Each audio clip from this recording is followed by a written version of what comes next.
YCP senior నాయకుడు బొత్స సత్యనారాయణ జనసేన పార్టీలోకి వెళ్ళబోతున్నారనే రాజకీయ చర్చ విపరీతంగా జరుగుతుంది. అయితే ఇప్పుడు ప్రస్తుతానికి కూడా తన కూతుర్ని రాజకీయాల్లోకి తీసుకువెళ్తున్నానని విజయనగరం నుంచి కూడా తన కూతుర్ని జెడ్పీటీసీ ఎన్నికల్లో నిలబెడతానంటూ కూడా గతంలోనే తను ప్రకటించడం జరిగింది. అయితే ఈ సందర్భంలోనే అటు వైఎస్ఆర్సీపీ పార్టీ ఇప్పుడు ఏపీ ప్రభుత్వంలో కూడా చాలా వరకు కీలకంగా ఉండట్లేదు కాబట్టి గెలిచే అవకాశం లేదనే నేపథ్యంలో కూడా తన కూతుర్ని జనసేన పార్టీ నుంచి నిలబెడితే గెలిచే అవకాశం ఉందనే ఆలోచనతోటి తను జనసేన పార్టీతో నాయకులతో కూడా చర్చలు జరుపుతున్నారనే ఊహాగానాలు కూడా ఇప్పుడు వినబడుతూ ఉన్నాయి.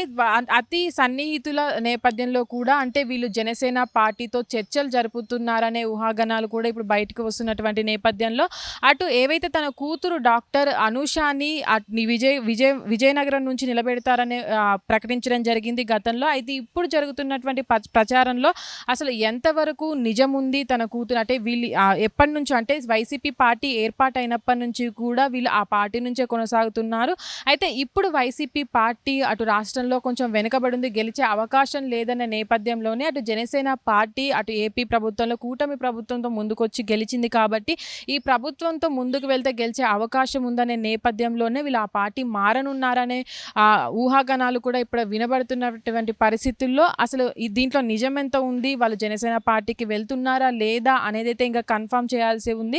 అయితే ఇప్పటి వరకు కూడా చూసుకున్నట్లయితే అటు బొత్స సత్యనారాయణ అటు వైసీపీ పార్టీ ఏర్పాటైనప్పటి నుంచి కూడా పార్టీలోనే కొనసాగుతూ వస్తున్నారు. కానీ ఇప్పుడు చూసుకున్నట్లయితే అటు కూతుర్ని రాజకీయ పరంగా నిలబెట్టే సందర్భంలో కూడా తను పార్టీ మారనున్నారు అనే రాజకీయ చర్చలు కూడా వినబడుతున్నటువంటి సందర్భంలో వాళ్ళు జనసేన పార్టీతో కూడా చర్చలు జరుగుతున్నారని సన్నిహితుల నుంచి సమాచారం. అయితే ఇప్పటి వరకు కూడా తను మారతారా లేదా తన కూతుర్ని విజయనగరం నుంచి నిలబెట్టడానికి జనసేన సహాయం కోరతారా అన్న వార్తలు కూడా అధికారికంగా ప్రకటించాల్సి ఉంది. అయితే ఇప్పటి వరకు కూడా బొత్స సత్యనారాయణ ఎక్కడా కూడా అధికారికంగా ప్రకటించలేదు. అటు జెడ్పీటీసీ ఏపీలో జరుగుతున్నటువంటి స్థానిక ఎన్నికల నేపథ్యంలో కూడా తన కూతుర్ని జెడ్పీటీసీ ఎన్నికల్లో నిల్చోబెట్టాలని కూడా తను ప్రకటించారు. అయితే ఈ సందర్భంలో కూడా అసలు ఏ పార్టీ వైపు వెళ్తారు, అటు జనసేన అంటున్నారు కాబట్టి అటు వైసీపీ పార్టీ నుంచి నిలబెడతారా లేదంటే జనసేన పార్టీ నుంచి తన కూతుర్ని జెడ్పీటీసీ ఎన్నికల్లో నుంచోబెడతారా అనేది అయితే చూడాలి. హిట్ టీవీ యాప్ ఇందులో షార్ట్ న్యూస్, లైవ్ న్యూస్,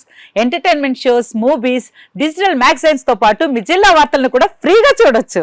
ఇంకెందుకు ఆలస్యం, వెంటనే హిట్ టీవీ యాప్ ని డౌన్లోడ్ చేసుకుని ఫ్రీగా ఎంటర్టైన్మెంట్ పొందండి. Hit TV app. Hit TV app. Please download hit TV app. Hit TV app ని ఫ్రీగా డౌన్లోడ్ చేసుకుని ఎంజాయ్ చేయండి. మీకు నచ్చిన ఎంటర్టైన్మెంట్ కోసం హిట్ టీవీ యాప్ ని ఫ్రీగా డౌన్లోడ్ చేసుకుని ఎంజాయ్ చేయండి. హిట్ టీవీ యాప్ ని డౌన్లోడ్ చేసుకుని ఆస్వాదించండి, ఆశీర్వదించండి. ఇంతమంది సెలబ్రిటీలు హిట్ టీవీ యాప్ ని డౌన్లోడ్ చేసుకోండి అని చెప్తున్నారంటే ఎంత మంచి యాప్ ఆలోచించండి. అమెరికా అమెరికా అమెరికా అమెరికాలో చదవాలనుకునే వాళ్ళకి విశ్వసనీయమైన పేరు మన శౌర్య కన్సల్టెన్సీ. UK లో 1 year masters, UK లో 1 year masters, 2 years work permit up to 5 years visa. Contact Shaurya Consultancy. Contact 89851 89851.